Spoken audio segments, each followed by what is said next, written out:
گرچند میگه که امروز محبوس هم که باشم من. عایشه میرزایوا خواهر کلانی غفار میرزایف 27 ایول بر رادیو آزادی گفت که روز چهارشنبه از داخل محبس زنگ زده گفتند که غفار دست به گرسنه‌نشینی زده است و او را به اتاق تنهایی بردند. غفار میرزایف از فرماندهان زمان جنگ شهروندی تاجیکستان که ماه اوگوست سال 2004 بازداشت و سال 2006 از روی 28 بند قانون جنایی تاجیکستان از جمله با جرم کوشش تبادلات دولتی، نگهداری غیرقانونی سلاح و کشتار به حبس یک عمری محکوم شد.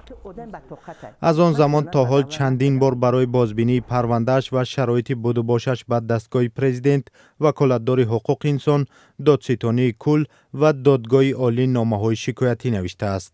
فقط با که 10 سال پس حکم دیگه باید بشود. هر یک آدمی که ابد هسته با گفته عایشه میرزایوا برادرش به این باور است که نامه‌هایش به رئیس جمهور و دستگاه ریاست جمهور نمی‌رسند وگرنه برخورد با او باید دیگر می‌شد.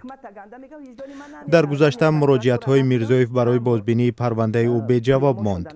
همچنین به گفته عایشه میرزایوا برادرش در این مدت تلاش کرد برخی خاطرات خود را از حوادث سالهای 1990 روی کاغذ بیارد، ولی نوشته‌هایش از جانب ماموران زندان مصادره شدند. او گفت در هر دیداربینی که در نیم سال یک دفعه صورت میگیرد او برادرش را افسرده و پیرتر در می‌یابد. قبول ممکنه یک بار.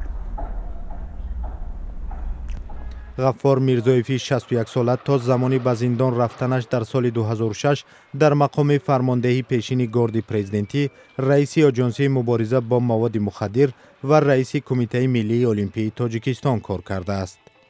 پرزیدنت امامعلی رحمان 12 اوگوست سال 2006 گفته بود که غفار میرزایف در 100 جنایت دست دارد.